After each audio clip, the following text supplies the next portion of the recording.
चतुर्थी की पूजन में जो आप आखा दाना रखते हो, गेहूँ वगैरह कुछ भी जो रखते हो, उसकी बड़ी महत्वता होती है महाराज। यहाँ तक कहा गया है, चतुर्थी की कथा तो आप लोग पढ़ते होंगे, जो लोग पढ़ते हैं उनको मालूम होगा। चतुर्थी की कथा में लिखा है, चौथ माता के व्रत में वर्णन किया गया है कि वो आखा दाना जो रखा जाता है, मान लो कोई जरूरी काम होता है तभी आखा दाना को रखा जाता है, संभाल के रखते हैं कि हम इस काम के लिए जा रहे हैं और हमारा ये कार्य सफल होना चाहिए। तो जिसने चतुर्थी का व्रत करा है, जिसने चंद्रदेव का पूजन करा, चतुर्थी का व्रत करा, वो गणेश जी से विनती करके वहाँ से 2-4 आखा दाना उठा ले, और जो व्यक्ति का काम अटक रहा है अपने ही घर का, पर दूसरे कुल को नहीं देना, अपने ही कुल के अंतर्गत जो काम अटक रहा है उसकी जेब में, उसके पल्लू में उस चीज़ को रख दिया जाए।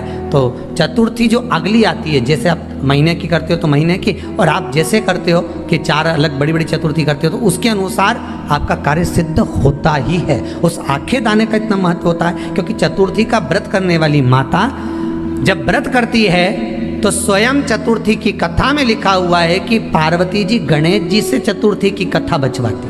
तो चतुर्थी की कथा जब होती है तो उसको स्वयं गणेश जी बाच रहे हैं। तो व्रत कौन सुन रही है? माता पार्वती। और आपने जो आखा दाना लिया वो गणेश जी के भाव से लिया, गणेश जी से निवेदन करके, विनय करके, प्रार्थना कर कर उसको प्राप्त किया। तो जिनकी यहाँ संपदा की कमी होती है, वैभव की कमी होती है, लक्ष्मी की कमी होती है, प्रतिष्ठा की कमी होती है, धन की कमी होती है, उसके लिए बुधवार के दिन अगर शंकर पर 1 लोटा पानी चढ़ाया जाता है तो जिन लड़कियों का विवाह नहीं हो रहा, जिन बच्चों का विवाह नहीं हो रहा, उन बच्चों के भी विवाह हो जाते हैं। हमारा वृद्धि से मतलब होता है जिस कन्या या वर का विवाह नहीं होता, 40 साल हो गए या 30 साल हो गए, या जब 28 के बाद में लड़का लड़की क्रॉस हो जाए कि 29 में, 30 में, 32 में, 34 में, 40 तक पहुंच गए और विवाह नहीं हो रहा, तब बेलपत्री के जो पेड़ होता है, वृक्ष होता है, उस वृक्ष की जो डाली होती है, उस डाली के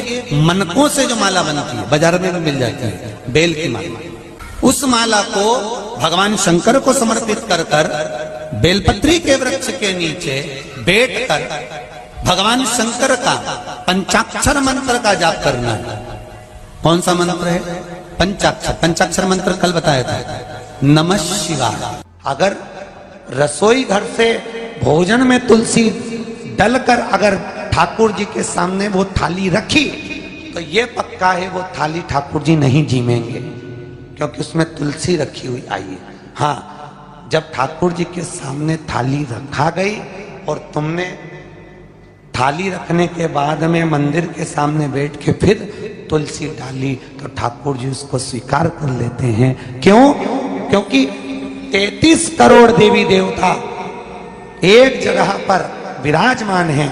जब हम थाली रखते हैं, प्रथम देव उस भाग को ग्रहण कर ले। जब तक तुलसी डालते हैं, प्रथम देव अपनी दृष्टि हटा लेते हैं। समय होता है, एक टाइम होता है, एक पल होता है, एक घड़ी होती है कि गणेश जी महाराज हमारे घर में आ गए। गणेश जी की सबसे पहली जो आरती हो, उस आरती के समय पर अगर धूप बत्ती जलाई जाए या गोबरी को जलाकर उसमें गूगल छोड़ी जाए और गूगल छोड़ने के बाद गणेश जी का नाम ध्रुम वर्ण कह दिया जाए तो गणेश जी को तुम्हारे घर की पूजा स्वीकार करना पड़ती है। बस वो समय हम जानते, हम तो बस उतना जानते हैं कि शिव महापुराण में लिखा और मुद्गल पुराण में लिखा, गणेश पुराण में लिखा, गणेश जी का एक नाम होता है ध्रुम वर्ण। क्या नाम है? ध्रुम वर्ण गणेश जी का एक नाम होता है। जब हम धूप जलाकर और धूप लगाने के बाद में गणेश जी की सबसे पहली आरती करने के पहले अगर हम सबसे पहली आरती गणेश जी की कर रहे हो, अपने घर में स्थापना कर रहे हो, बिठा रहे हो, और तुम चाहते हो कि गणेश जी मेरे घर में आके मेरी पूजा को स्वीकार करें और जो मांगू मेरा गणेश मुझे दे 10 दिन के अंदर, तो पहला नाम लेकर पुकार लेना ध्रुम वर्ण विनायक, बैठो, बस काम हो गया। वो फिर ही होकर आता। सुंदर जोड़ी थी शंकर और पार्वती की, सही है कि गलत है? कभी नहीं झगड़ते थे। इसलिए पृथ्वी पर ना तो लक्ष्मी जी के व्रत हैं, ना ब्रह्माणी के व्रत हैं, ना इंद्राणी के व्रत हैं। अगर पूरी पृथ्वी पर सबसे ज्यादा व्रत किसके हैं? माता पार्वती। तीज का व्रत किसका? पार्वती का। चतुर्थी का व्रत किसका? पार्वती का। चौथ का व्रत किसका? पार्वती का। छठ का व्रत किसका? पार्वती का। जितने व्रत है सब माता पार्वती। गणेश जी मैया को प्रसन्न करने के लिए अष्ट रूप में धारण करते हैं। 8 रूप भगवान गणेश जी ने धारण किए। एक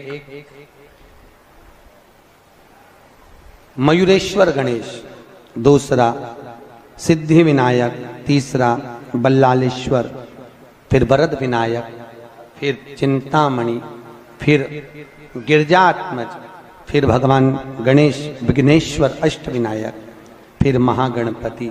ऐसे गणेश जी के अष्ट नाम हुए। उस समय तिजोरी के अंदर जो गणेश की प्रतिमा रखी जाती है किस नाम से रखी जाती है? तो तिजोरी में हम जो गणेश की प्रतिमा रखते हैं वो वरद विनायक के नाम से रखते हैं। कौन सा गणेश? वरद। वरद विनायक के नाम से तिजोरी में गणेश रखते हैं। और वरद विनायक के नाम से गणेश जी तिजोरी में रखाते हैं। आपको कथा में कहा था घर में सीधी सूंड का गणेश और व्यापार व्यवसाय ऑफिस में उल्टी सूंड का गणेश होना चाहिए। वरद विनायक को तिजोरी में।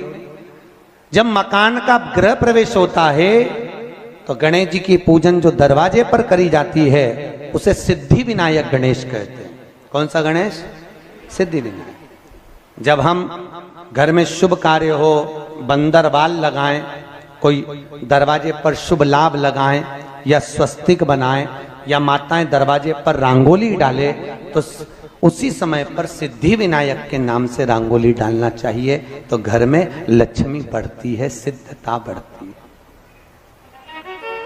याद रखिए, कभी भी गणेश जी को, मिट्टी के गणेश जी लाते हो भादो महीने में, तो विसर्जन करो तो विसर्जन के समय पर 2 बिंदी, एक कंकु की एक हल्दी की, दीवार पर जरूर लगा देना चाहिए। क्यों? क्योंकि गणेश जी हमारे यहाँ आते हैं तो रिद्धि सिद्धि के साथ आते हैं। पर जब गणेश जी जाते हैं अगर हम बिंदी नहीं लगाते हैं तो गणेश जी अपनी रिद्धि सिद्धि को साथ में लेकर चले जाते हैं। पति के साथ पत्नी वापिस चली जाती है। जब हम बिंदी लगाते हैं तो उसका मतलब होता है कि हमारे घर की बहू हमारे घर में रहे, बेटा भले भ्रमण के लिए जाए। तो गणेश जी जाते हैं, रिद्धि सिद्धि घर में रह जाती है। इसलिए रिद्धि सिद्धि को घर में रखने के लिए 2 बिंदी लगाना चाहिए, एक कुंकू की एक हल्दी। रिद्धि सिद्धि। गणेश जी की प्रियता है दुर्वा। क्या प्रियता है? दुर्वा। कितनी दुर्वा गणेश जी को समर्पित करी जाती है? मात्र 5। कितनी? आज के जमाने में लोग गट्ठा बनाकर चढ़ा दें, वो अपनी जगह पर 5 दुर्वा पंचम इंद्रियों को वश में करने के लिए और भगवान के 5 जो स्वरूप हैं उनको अपने भीतर उतारने के लिए 5 दुर्वा। और दुर्वा में भी 3 गांठ। जब दुर्वा समर्पित करी जाती है तो उसमें नीचे दुर्वा की डंडी पर गांठ रहती है, 3 छोटी छोटी गांठें होना चाहिए। चतुर्थी का जो व्रत करने वाली होती हैं, जो चतुर्थी का पूजन करने वाली होती हैं, उनके भीतर का एक भाव होता है कि जैसे ही शाम का समय आए चंद्रदेव का पूजन करें। चंद्र जब प्रकट हो जाए, कलश भर लिया, उसके नीचे आखा दाना रख दिया, चावल गेहूं जो भी आप रखते हो पूजन के लिए, ऊपर पात्र आदि रख दिया, जलाशय, फिर अपन ने घी का दिया लगाकर पूजन भी कर ली। तो जो चतुर्थी का पूजन करने वाली होती है, जो चतुर्थी का नियम व्रत धारण करने वाली होती है, बड़ी बड़ी चतुर्थियां करती हैं या उसका नियम धारण करती हैं, तो चतुर्थी का जो पूजन करती है वो किस चीज के लिए होता है? केवल संतान, पुत्र, परिवार, हमारा कुटुंब, हम जिस कुल में हैं, हमारा कुल वैभव की ओर बढ़े, संपदा की ओर बढ़े और उसकी आयु बढ़े, उसकी आयु बढ़े, वैभव बढ़े। बहुत ध्यान दीजिएगा महाराज। चतुर्थी की पूजन में जो आप आखा दाना रखते हो, गेहूं वगैरह कुछ भी जो रखते हो, उसकी बड़ी महत्वता होती है महाराज। यहां तक कहा गया है, चतुर्थी की कथा तो आप लोग पढ़ते होंगे, जो लोग पढ़ते हैं उनको मालूम होगा। चतुर्थी की कथा में लिखा है, चौथ माता के व्रत में वर्णन किया गया है कि वो आखा दाना जो रखा जाता है, मान लो कोई जरूरी काम होता है तभी आखा दाना को रखा जाता है, संभाल के रखते हैं कि हम इस काम के लिए जा रहे हैं और हमारा ये कार्य सफल होना चाहिए। तो जिसने चतुर्थी का व्रत करा है, जिसने चंद्रदेव का पूजन करा, चतुर्थी का व्रत करा, वो गणेश जी से विनती करके वहां से 2-4 आखा दाना उठा ले और जो व्यक्ति का काम अटक रहा है अपने ही घर का, पर दूसरे कुल को नहीं देना, अपने ही कुल के अंतर्गत जो काम अटक रहा है उसकी जेब में, उसके पल्लू में उस चीज को रख दिया जाए। तो चतुर्थी जो अगली आती है, जैसे आप महीने की करते हो तो महीने की, और आप जैसे करते हो कि 4 अलग बड़ी बड़ी चतुर्थी करते हो तो उसके अनुसार आपका कार्य सिद्ध होता ही है। उस आखे दाने का इतना महत्व होता है क्योंकि चतुर्थी का व्रत करने वाली माता जब व्रत करती है तो स्वयं चतुर्थी की कथा में लिखा हुआ है कि पार्वती जी गणेश जी से चतुर्थी की कथा बचवाती। चतुर्थी की कथा बाची किसने थी? स्वयं गणेश जी महाराज ने। और सुनी किसने थी? माता पार्वती। बाचने वाले गणेश जी थे, सुनने वाली माता पार्वती थी। तो चतुर्थी की कथा जब होती है तो उसको स्वयं गणेश जी बाच रहे। तो व्रत कौन सुन रही है? माता पार्वती। और आपने जो आखा दाना लिया वो गणेश जी के भाव से लिया, गणेश जी से निवेदन करके, विनय करके, प्रार्थना कर उसको प्राप्त किया। जितने आस्था चैनल पर कथा सुन रहे हो, जितने फेसबुक और यूट्यूब पर सुन रहे हो, और जितने इस छत्तीसगढ़ की पावन धरा पर बैठकर सुन रहे हो, बहुत सावधानी से सुनना। एक छोटा सा कपूर का टुकड़ा जब आरती में जलाया जाता है तो ये कपूर क्यों जलाते हैं? इस कपूर का महत्व क्या है? इस कपूर का कारण क्या है? ये कपूर है कौन जिसको हम आरती में जला?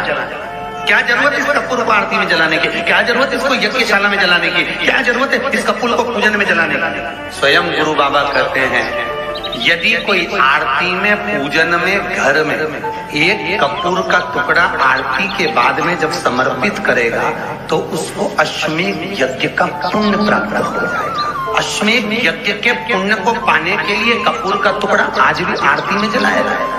एक कपूर का टुकड़ा सुख का, इसीलिए हमारे यहाँ शास्त्र कहता है महाराज, जब आपको घर में अगर ऐसा लगने लगे कि 15 दिन से बहुत बेचैनी है, बहुत दुख तकलीफ लग रही है, कोई ना कोई बीमार पड़ रहा है, कुछ ना कुछ तकलीफें लग रही है, तो एक पीपल का पत्ता ले लो, उसके ऊपर एक कपूर का टुकड़ा ले लो, सारे घर में घुमाकर उसको दरवाजे के बीच मध्य में जलाकर रख दीजिए। थोड़ी सी जला 20 से 25 मिनट के अंदर मकान में एनर्जी वापिस आ जाएगी, उस भवन में एनर्जी वापिस हो जाएगी। 20 से 25 मिनट के अंदर एनर्जी वापस। लग रहा है कि यहाँ नेगेटिव है तो उसको पॉजिटिव बनाया जा सकता है। रात को 12 बजे शंकर जी के मंदिर में शिवलिंग पर चढ़ी हुई बेलपत्री को उठाकर शंकर मंदिर का शिखर देखकर चबा चबा कर खा लीजिए।